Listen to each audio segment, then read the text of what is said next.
Je vais voir ici l'interprétation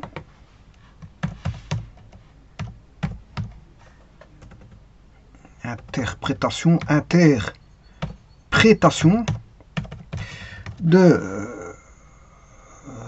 la dérivée vectorielle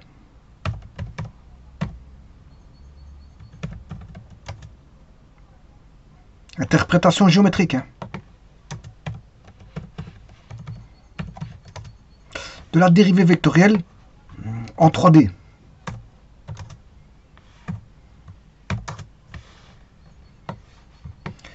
Ça veut dire qu'on se situe déjà en 3D. Les besoins pour expliquer l'interprétation géométrique, la première des choses, c'est de poser un repère. Un repère étant posé. On va mettre un repère. C'est la première des choses. Donc, un repère étant posé,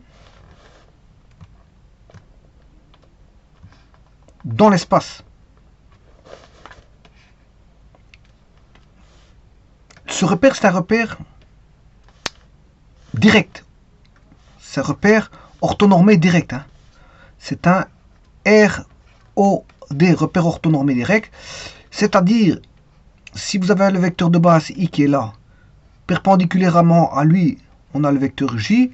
Si vous faites le produit vectoriel de I par J, vous obtenez un vecteur K, voilà, qui s'obtient en tournant par la règle du tire-bouchon. Vous tournez le vecteur de I vers le vecteur J pour obtenir un vecteur K qui va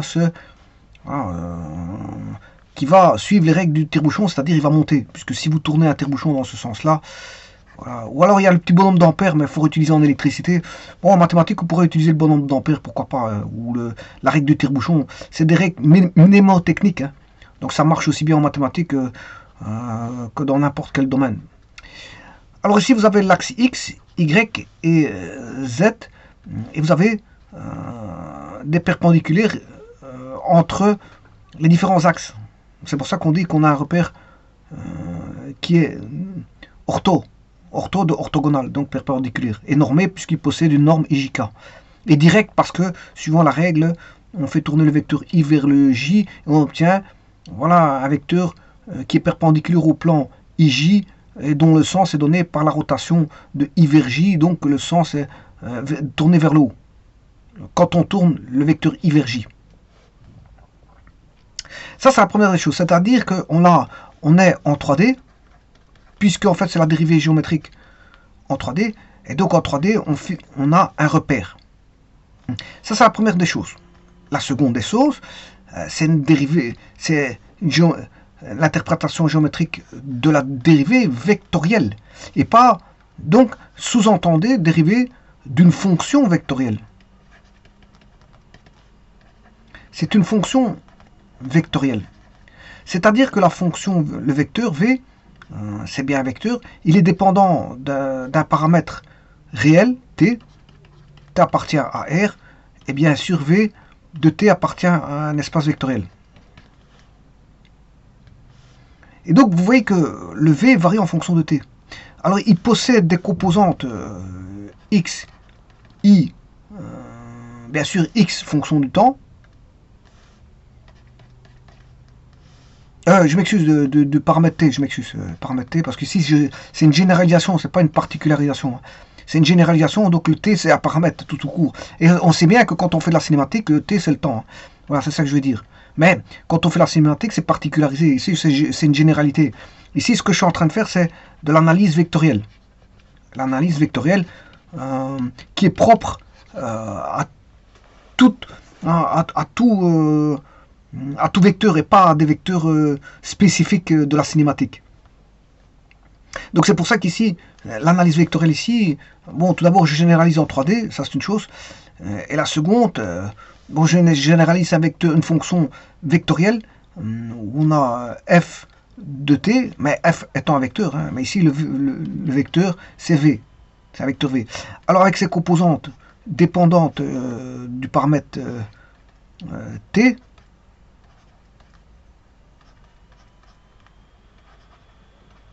voilà, et qui constituent les composantes vectorielles du vecteur v de t. Donc on part à partir, les données, vous les voyez, hein.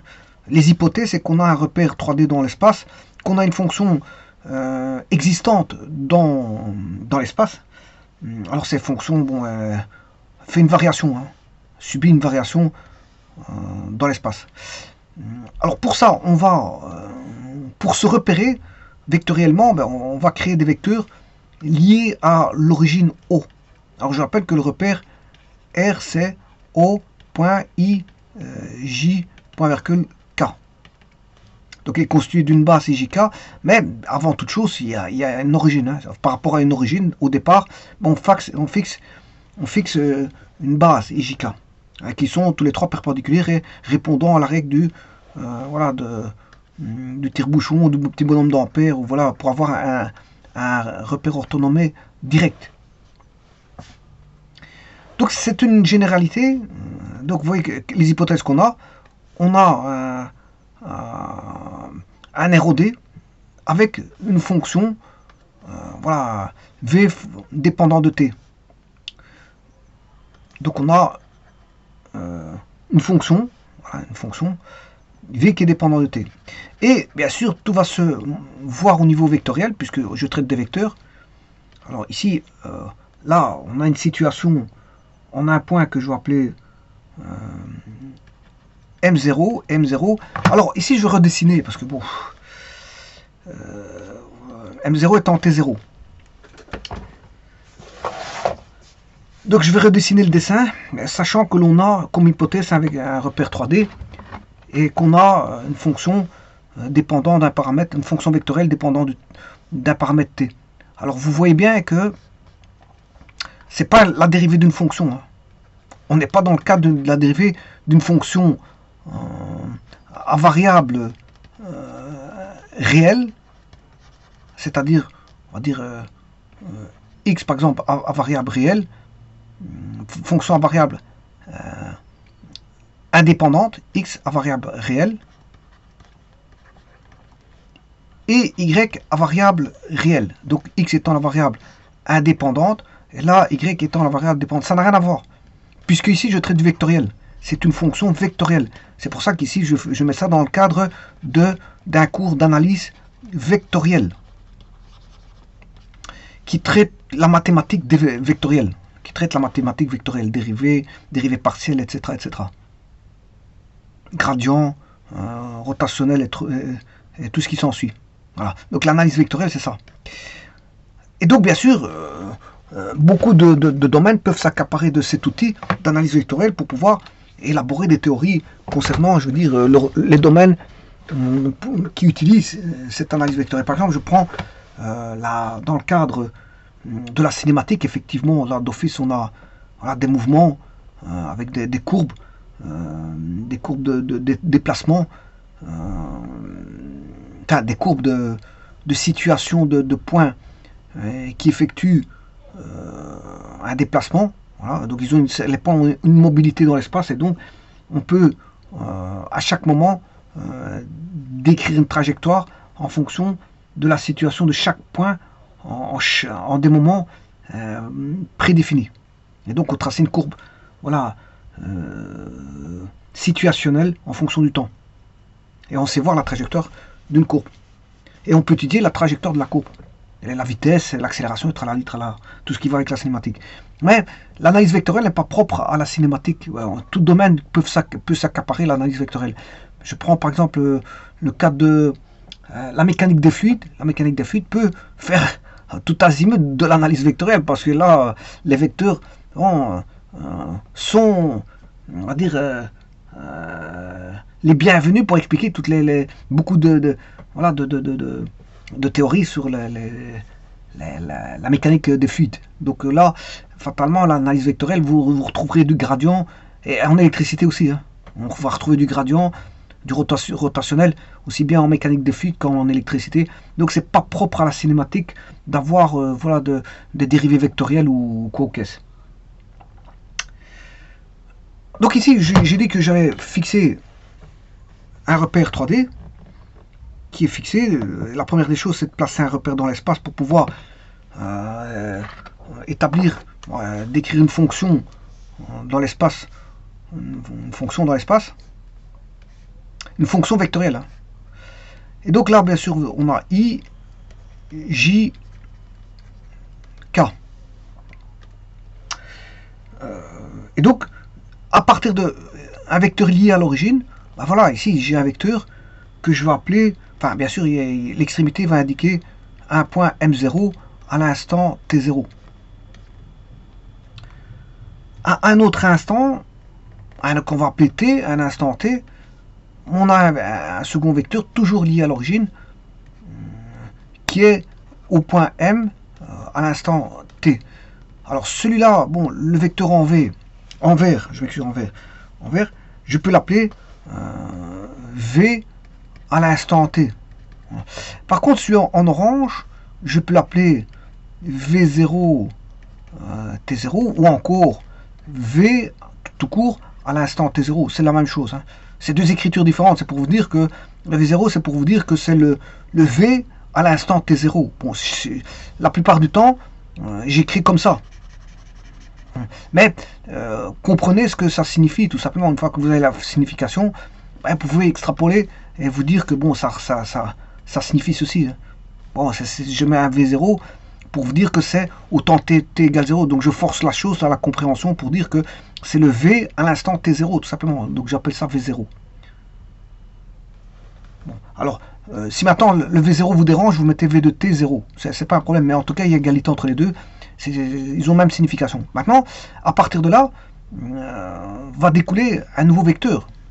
Un vecteur qui est le vecteur qui relie les extrémités des deux vecteurs. Voilà, qu'on va appeler delta V. Alors pourquoi delta V delta V toujours vectoriel, delta V de t, puisqu'en fait tout simplement on a alors celui-ci je vais l'appeler donc V de T0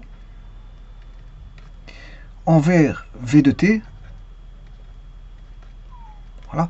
Et si vous faites l'addition, V plus, alors celui-ci c'est delta V, V plus delta V est égal à V de T. Ce qui veut dire que delta V est égal à V de T moins V de T 0.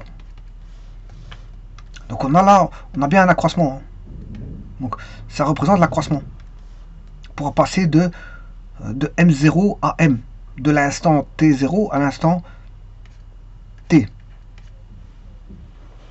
Donc delta V est tout simplement un vecteur d'accroissement. Alors la courbe, je peux mettre une courbe, voilà, une courbe ici par exemple, voilà, une courbe comme ceci. Et je peux interpréter la dérivée assez simplement. Alors on va supposer que V de t est dérivable, hypothèse. Bon, j'ai déjà mis des hypothèses, hein. L'existence d'une fonction V, voilà, l'existence d'une fonction V de t, on a un repère qui est posé, un repère R, on a l'existence, voilà, d'une fonction vectorielle. Voilà, maintenant la nouvelle hypothèse c'est que V de t est dérivable.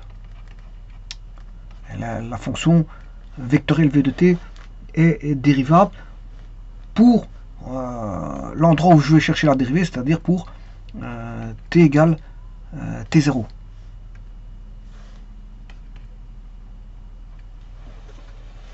Pour t égale t0. Donc elle est dérivable pour t égale t0. Bon, une autre supposition qu'on va faire pour éviter tout problème dans mon interprétation géométrique dans les explications, on va exclure un cas de figure. Je vais exclure un cas de figure qui est que la dérivée vectorielle qui est dv0, ouais, ici j'avais dit ceci, voilà, sur dt, qui est égal à dv de t0, hein. Bon, je l'avais dit que c'était la même chose, v0 de t0 ou v de t0 c'est la même chose pour moi, voilà, sur dt, bon, que ce soit une dérivée vectorielle différente du vecteur nul. différent de vecteur nul. Et à partir de là, bon, d'après ce que j'ai dessiné ici, que vaut OM0? Ben, O, l'origine est là. OM0, ben, c'est V de T0. Et OM, c'est V de T. OM, c'est V de T. Donc j'écrirai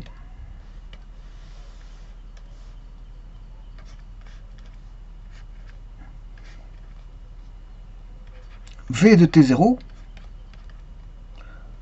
c'est OM0. Donc OM0 est égal à V de T0, pour ne pas dire V0 de T0.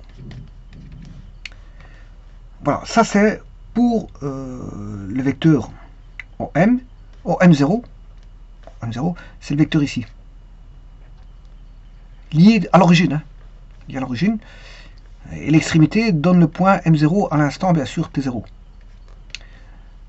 Je vais rechercher à une position M, à un instant T. Ben, là, on a le vecteur OM. Le vecteur OM est égal à V de T. Voilà que vaut OM. Il est aisé de trouver l'accroissement. Je l'ai fait, puisque l'accroissement, je vous ai dit que c'était delta V de T. Delta V de T égale OM0 plus delta V. Ouais. J'avais écrit ceci tout à l'heure. Plus delta V est égal à OM, ce qui veut dire que delta V de T est égal à OM moins OM0. C'est-à-dire on aura V de T moins V de T0. Et alors, il est facile de trouver la dérivée vectorielle. Hein. Il est très simple de trouver la dérivée vectorielle, ou bien sûr au point T égale T0, hein, à partir de l'accroissement. À partir de l'accroissement. Si vous connaissez l'accroissement, c'est déjà une partie de la solution. C'est une partie de la solution. Parce que la dérivée, c'est un rapport. C'est un rapport, voilà, c'est une limite de rapport, tout simplement. La dérivée, c'est une limite de rapport. Donc je n'ai pas encore mon rapport, puisque je n'ai qu'un accroissement suivant le numérateur, et pas le dénominateur.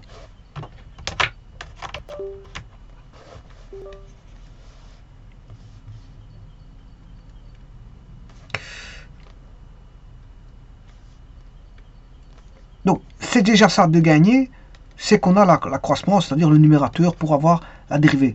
Voilà. Alors, bien sûr, c'est par rapport à delta t. Là, j'ai mon rapport. Le rapport, on l'a. Donc, on va faire un passage. Je vous rappelle que l'intégrale, c'est à la limite d'une somme avec des accroissements. Hein. Voilà, ça c'est l'intégrale, c'est une limite de somme. Par contre, la dérivée, c'est un rapport d'accroissement. Hein. C'est un rapport d'accroissement avec une limite. Il y a toujours une limite. Donc c'est pour ça qu'on parle de limite, connaître les propriétés des limites. Ensuite, on voit les accroissements, ensuite la continuité, et puis les dérivés. Là, on a tout. Hein. Enfin, vous avez la continuité, et que vous avez les accroissements, ben ça y est, pour définir la dérivée, c'est simple. C'est une limite de rapport. Hein. C'est une limite de rapport, tout simplement. Mais encore faut-il définir ce qu'est les accroissements, parce qu'on en a un au numérateur et un au dénominateur. Encore faut-il savoir ce que c'est qu'une limite. Donc, c'est une limite de rapport d'accroissement. Et donc, ça, bien sûr, avec une forme de continuité qui joue, parce qu'en fait, ici, qu'est-ce que j'ai dit? J'ai dit que, par hypothèse, la fonction vectorielle était dérivable. Elle était dérivable en t égale t0. Donc il n'y a pas de problème. Au niveau du point, on va calculer la dérivée. Donc la fonction est continue à ce niveau-là. Donc je vais écrire le rapport vectoriel delta v de t. Alors je rappelle ici c'est un scalaire, hein, puisque quand vous écrivez v de t, je vous rappelle que t appartient au réel. Voilà, et que v de t appartient à l'espace vectoriel. Donc, pas tout confondre non plus. La dérivée vectorielle, ben, tout n'est pas vectoriel dans la dérivée vectorielle. Hein. Tout n'est pas vectoriel. En fait, c'est 1 sur delta t fois delta v de t.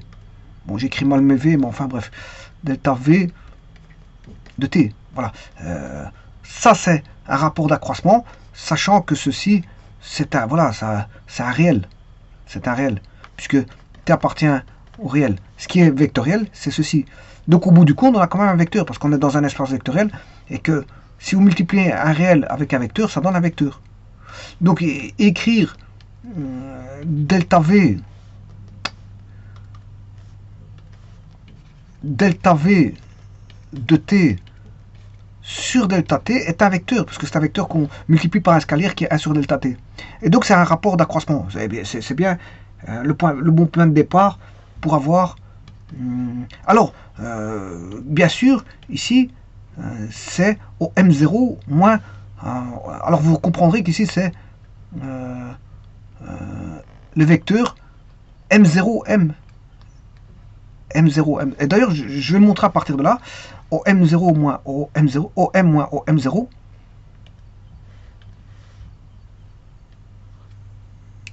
Au M moins au M0 sur delta t, ben c'est au M plus M0O sur delta t, ce qui fait M0O plus OM sur delta t. Et là, vous avez bien sûr O et O. Donc, ce qui va donner le vecteur M0M sur delta t. Voilà que vaut le rapport delta V de t sur delta t. Alors, on n'a pas quoi. Ici, c'est un rapport d'accroissement. Hein. Je n'ai pas encore la dérivée. Parce que pour avoir la dérivée, je vous ai dit, il faut passer à la limite. Il faut passer à la limite. Il faut passer à la limite.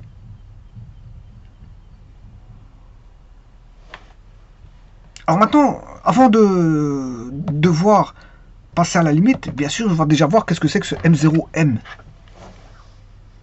M0M. Puisqu'il faut une interprétation interprétation géométrique. Alors, que représente dans l'interprétation géométrique de delta V de t sur delta t le rapport d'accroissement, l'interprétation du rapport d'accroissement n'est rien d'autre que le rapport de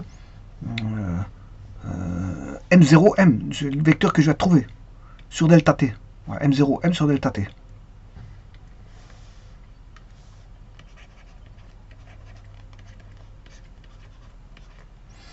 Alors, qu'est-ce que c'est que ce vecteur delta V sur delta t, c'est-à-dire M0M sur delta t? En fait, c'est un vecteur hein, qui est proportionnel à M0M, puisqu'on a 1 sur delta t est égal à, enfin, fois M0M. C'est-à-dire, c'est un vecteur qui vaut alpha M0M, sachant que 1 sur delta t fait alpha. C'est un vecteur proportionnel à M0M. Voilà. Et qu'est-ce que c'est que ce M0M? Ce M0M, bon, je vais redessiner pour voir la chose.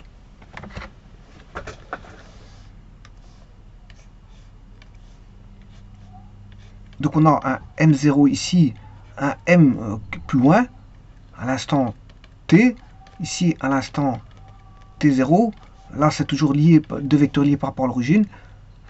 Là on a V de T0, et là on a V de T. À l'instant T, avec voilà, les extrémités des vecteurs. Et alors on a le vecteur M0M, il est là. Ça c'est le vecteur M0M.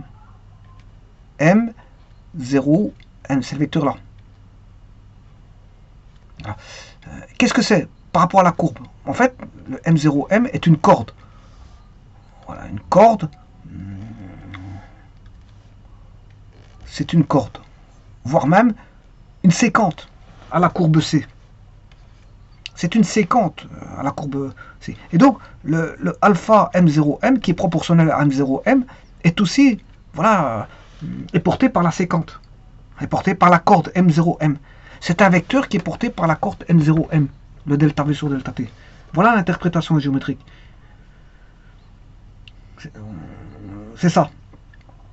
Pour le rapport d'accroissement, je rappelle que le delta V sur delta V de T sur delta T est un vecteur. Hein.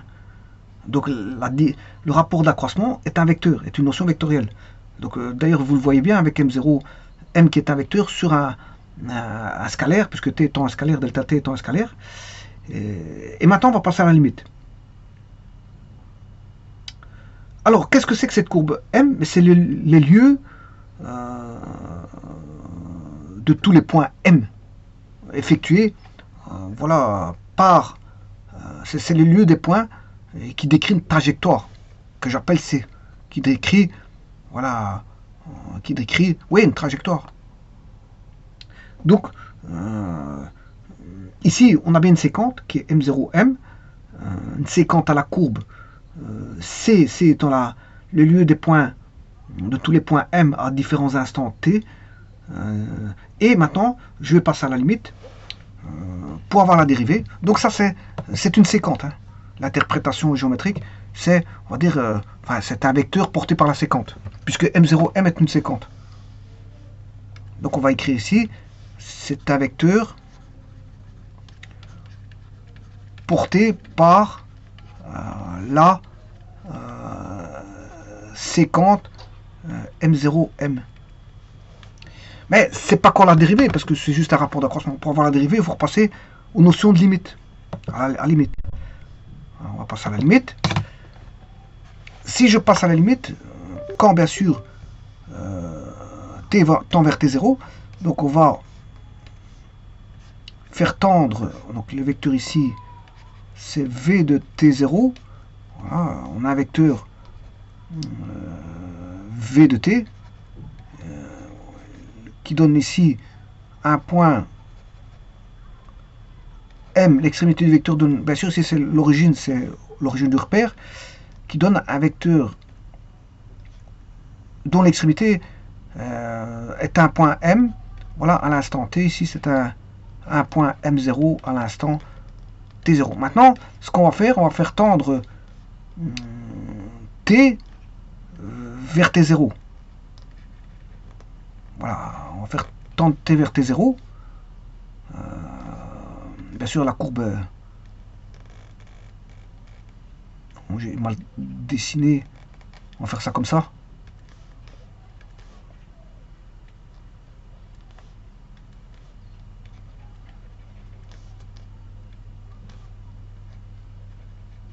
Voilà. Et donc, on va faire tendre T vers T0, c'est-à-dire que, je vous rappelle que delta T est égal à T moins T0, c'est un accroissement de la variable T, et on va faire tendre, si on fait tendre T vers T0, en fait on va faire tendre delta T vers 0. Voilà, c'est dire que delta T va tendre vers 0. Dire que T tend vers T0, c'est dire que delta T va tendre vers T0. Ce qui veut dire que le vecteur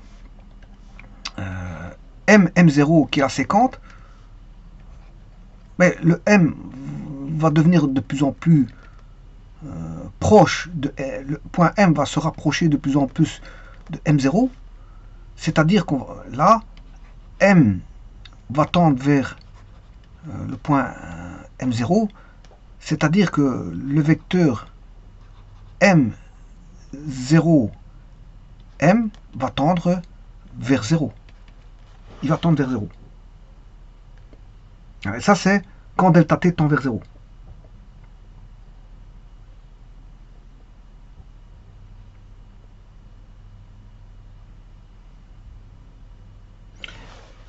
Alors, on va regarder maintenant, sachant cela, on va regarder l'interprétation géométrique de la dérivée, puisque la dérivée c'est un limite de rapport d'accroissement. Donc interprétation géométrique.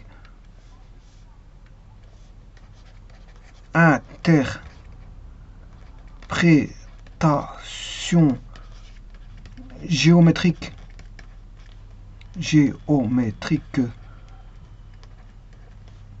de la dérivée vectorielle. Maintenant, on va passer à la limite. On n'a plus un rapport d'accroissement avec voilà, M0, M qui est une séquente et 1 sur delta t fois M0, M était porté par la séquente.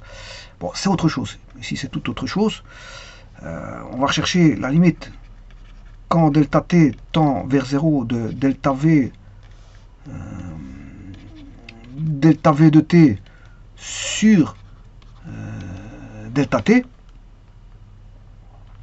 Delta v de t sur delta t.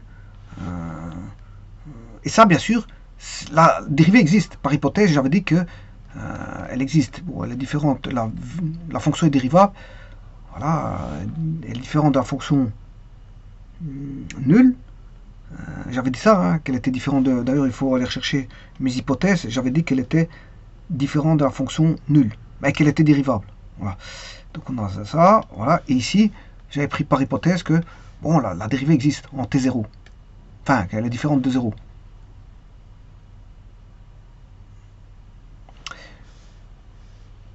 Ah bien, on va regarder après ça. Donc, elle est différente de 0, donc elle existe. Donc, on a dv de t sur dt.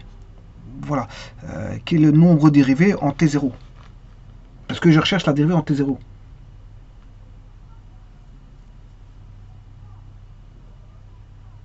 En fait, sa limite, ça vaudra dv de t. dv de t. Voilà ça que vaudra la limite. Mais en tout cas, en t0, sa limite existe.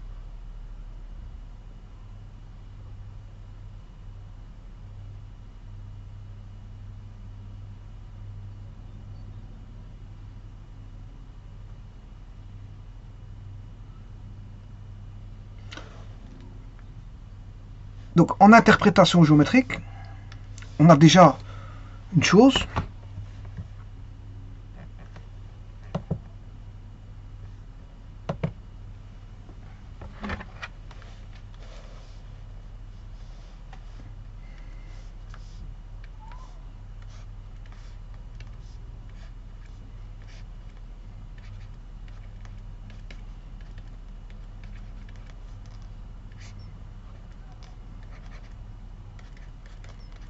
Alors on a la courbe, je fais passer la courbe comme ceci par exemple.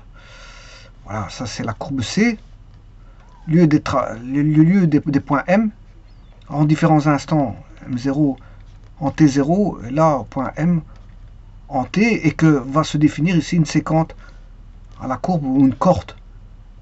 Ici, mais c'est un vecteur, voilà, c'est une séquente ici, et que si on fait tendre voilà, le M vers le M0, donc M0, M va tendre vers 0, M0, M va tendre vers le vecteur nul,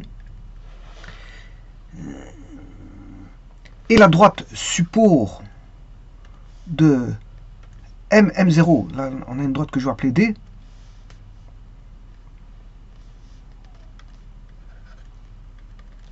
ça c'est la droite support au vecteur.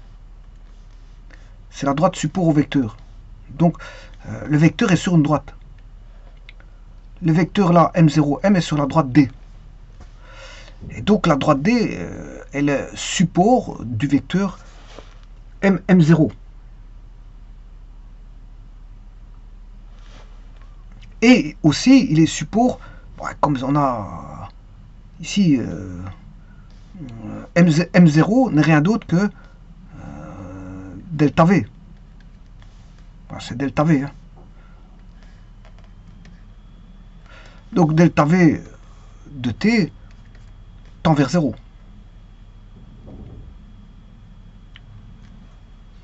Donc la droite M0, enfin M0M, support de delta V sur delta t, a pour limite le support de dv sur dt.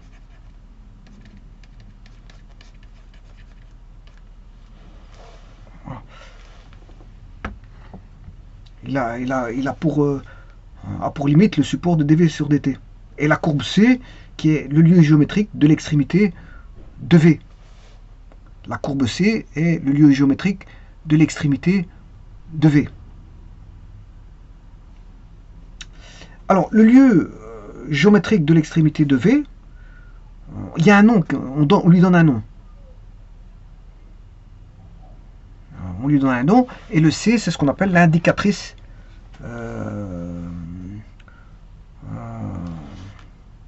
L'indicatrice, c'est ce qu'on appelle la courbe indicatrice. C'est l'indicatrice du vecteur V. Donc l'extrémité, la courbe, ça c'est ce qu'on appelle l'indicatrice des extrémités du vecteur V.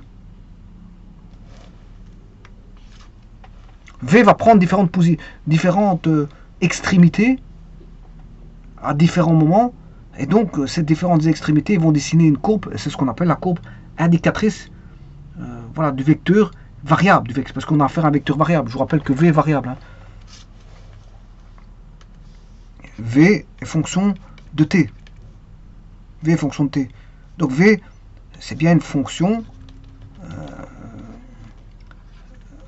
vectorielle à paramètres réels.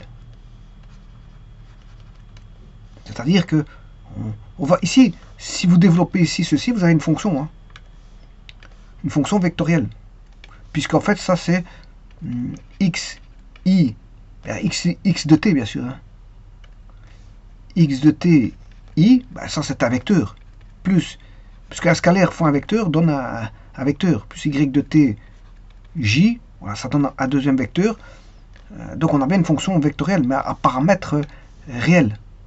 Le t étant réel. Le t étant réel. Plus z de t, k. Et donc cette fonction vectorielle, ses extrémités dessinent une courbe. Et cette courbe, c'est ce qu'on appelle l'indicatrice du vecteur, v, variable, puisque c'est une fonction vectorielle.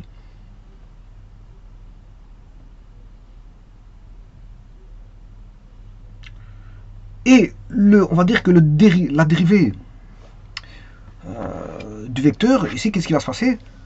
La tangente va prendre des différentes positions.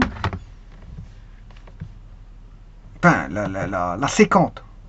La séquente, le fait que M se rapproche de M0,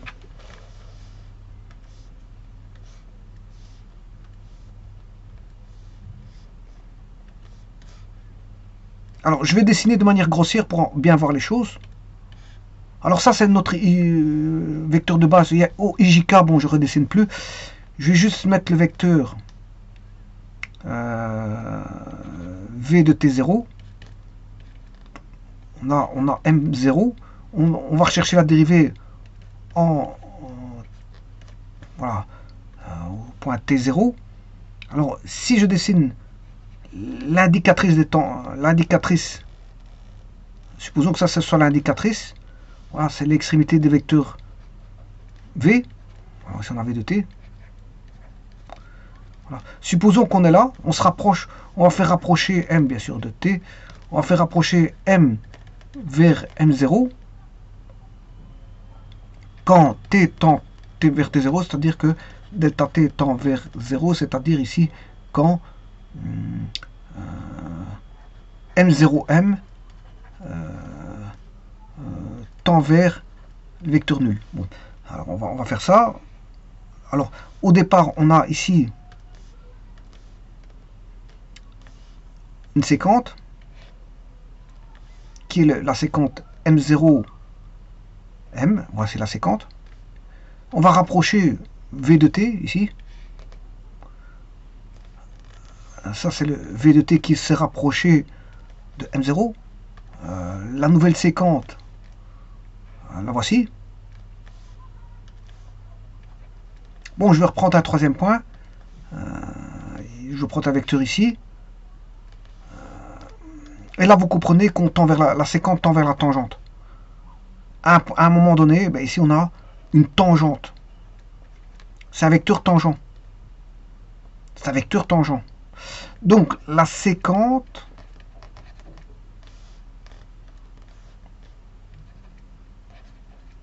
se rapproche de la tangente. Et au point M0, voilà, qu'on est très proche de... Enfin, quand on est en M0, ben on a affaire à une tangente. Et non plus une séquence. La séquence devient une tangente. Et donc, cette tangente n'est rien d'autre que le vecteur V', qui est la dérivée de V. La dérivée de V.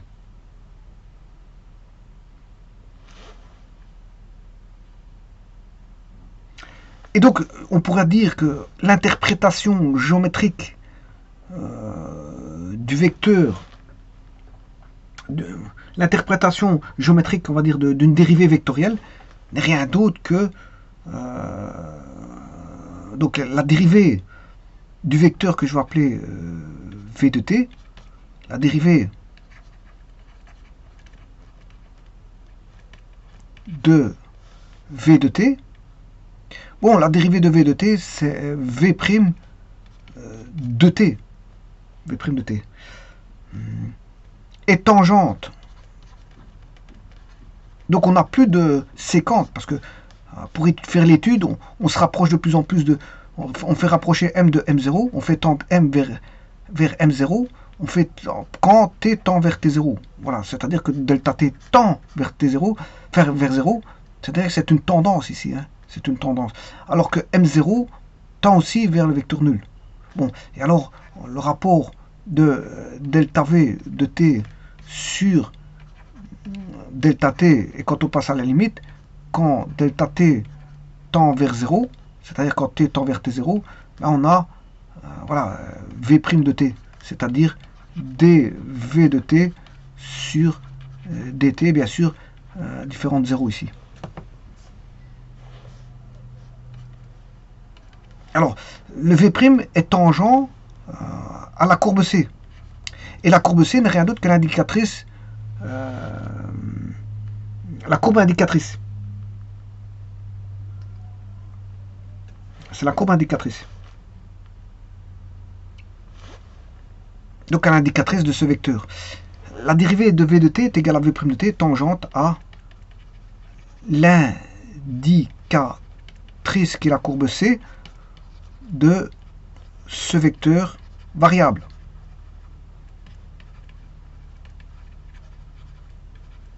V de t. Donc à un moment donné, les séquentes vont devenir tangentes au point M0. Pour donner, voilà. Alors, je vous rappelle qu'aussi, autant le vecteur delta V a, on va dire, un support, mais V de prime de t a aussi un support, hein. Le vecteur tangent, bon, il a une droite support aussi, hein. Voilà. Alors je pourrais dessiner ça par 3 petits points, pour dire que s'il y a une droite qui supporte, il y a toujours, un vecteur est toujours, voilà, on peut définir toujours une droite qui inclut le vecteur, puisque un vecteur c'est à la base un segment orienté. Et donc si on a un segment orienté, ben, un segment c'est une partie de droite. Donc si on a une partie de droite, ben, on peut l'inclure dans une droite, fatalement. Si un segment est une partie de droite, ben, ce segment de droite peut être inclus dans une droite. Donc on peut en former un vecteur, voilà, glissant, un vecteur glissant sur droite. Mais bon, je n'aime pas ce mot glissant, parce qu'ici, glissant, ça signifie qu'on peut le mettre, on peut mettre le vecteur où on veut, sur la droite. Voilà, c'est pour ça que ici, j'aimerais pas te parler de vecteur glissant, mais plutôt de vecteur, de droite support au vecteur, plutôt qu'avec un vecteur glissant sur une droite. C'est pas un vecteur glissant, ici c'est un vecteur lié à un point.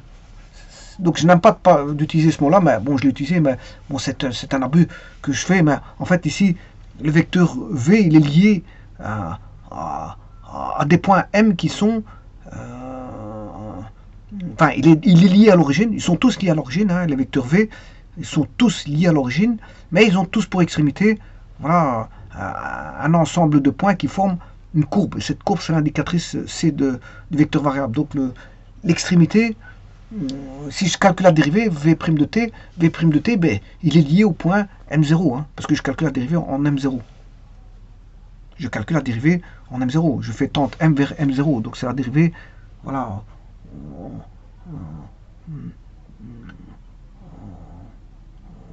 la dérivée au point T0. Alors on pourrait écrire, on pourrait développer encore un peu plus. On va développer un peu plus ici en disant que V' de t, ce n'est rien d'autre que dV de t sur dt. Et donc c'est rien d'autre que la limite quand delta t tend vers 0 de... enfin, on va aller à la base. La base c'est de dire que t tend vers t0. Voilà, à la base c'est ça. De V de t moins V de t0. Bien sûr, le tout sur t moins t0. Donc V de prime de t peut s'écrire en développant la limite quand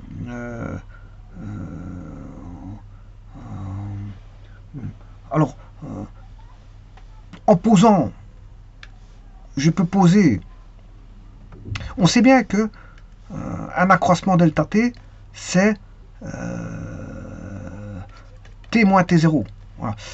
Donc on peut dire que le t0 est égal à donc bon, ici si je fais un petit calcul, delta t moins t est égal à moins t0, ce qui veut dire que t0 est égal à l'opposé t moins delta t. T moins delta t, et donc le t il vaudra t0 plus delta t. Oui, j'aurais pu le faire directement au-dessus, je sais pas pourquoi je passais par là. Voilà, j'aurais pu le faire directement j'aurais pu le faire directement, je suis pas obligé de faire ça. En fait, delta t plus t0 est égal à t. Voilà, je sais pas pourquoi j'ai fait un tour de passe-passe en revenant en avant. J'ai fait avancer en reculons. Avancer en reculons parce que on sait calculer directement. Voilà le delta t plus t0, on sait calculer le t. Voilà. Et donc, sachant cela, bah, on pose justement t est égal à t0 plus delta t. On peut t0 plus delta t. Ce qui veut dire que V' de t qui est égal à dv de t sur delta t, je m'excuse, c'est la limite quand delta t tend vers 0, si delta t tend vers 0, ben, t va tendre vers t0, hein. T va tendre vers t0, si delta t tend vers 0.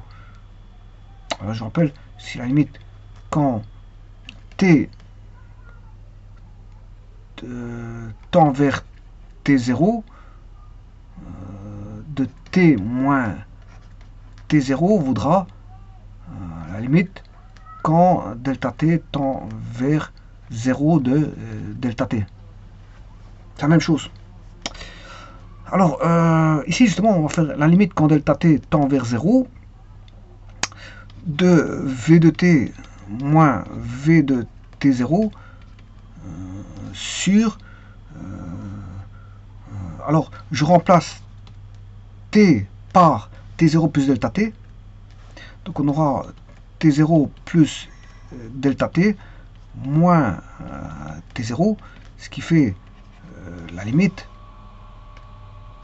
v' de t, à la limite quand delta t tend vers 0 de v de t moins v de t0.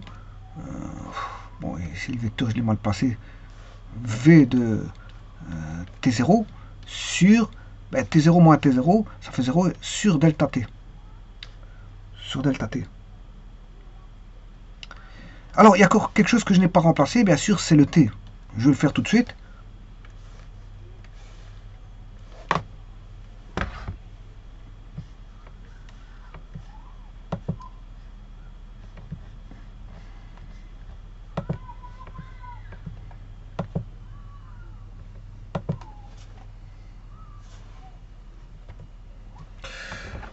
Alors, on va faire le t.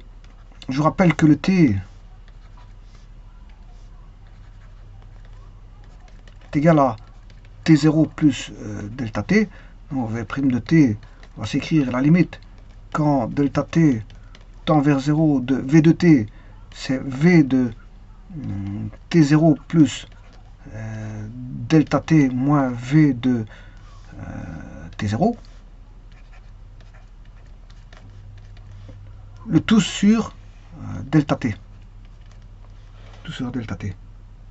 Et donc ça c'est vraiment v', c'est-à-dire dv de t sur dt. Donc ça c'est la dérivée. C'est la dérivée. La dérivée, on a un point, enfin la dérivée, oui, la dérivée vectorielle, on a un instant t donné. Hein. Je m'excuse parce que t n'est pas le temps. Je m'excuse chaque fois. Ici c'est généralisé, donc c'est pas le temps. Je m'excuse. T c'est un paramètre réel, mais qui est le temps dans cinématique. Voilà. Attention qu'ici tout est vectoriel ici. Hein. Ça c'est vectoriel. Ça c'est vectoriel. Ceci c'est vectoriel. Voilà. C'est une dérivée vectorielle.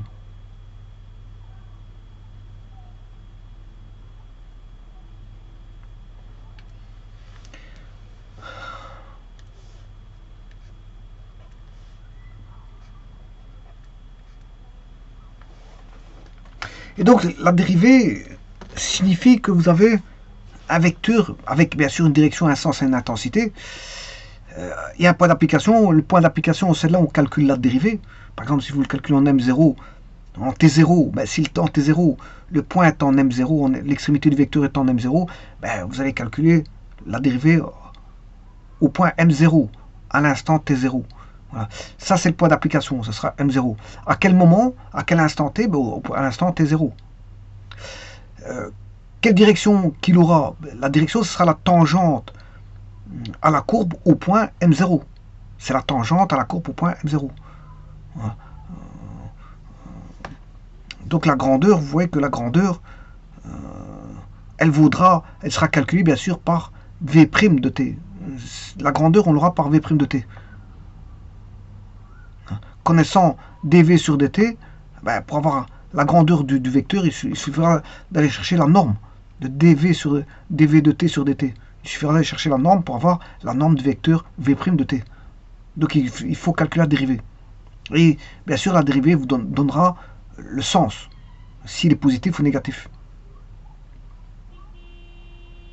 Donc le vecteur v' va donner la direction, le sens, l'intensité. Sachant que la direction, ce sera la tangente à la courbe. On a déjà une direction, c'est le point d'application, on l'aura, la direction, on l'aura, mais maintenant le sens et le, comment on appelle ça, le sens et la grandeur ben, sera donné en calculant v' de t. Hein. Une fois que vous avez v' de t, vous avez dv de t sur dt, vous l'avez, le résultat, et donc il faut aller chercher la norme du vecteur dv de t sur dt, ainsi que son signe, pour avoir le sens.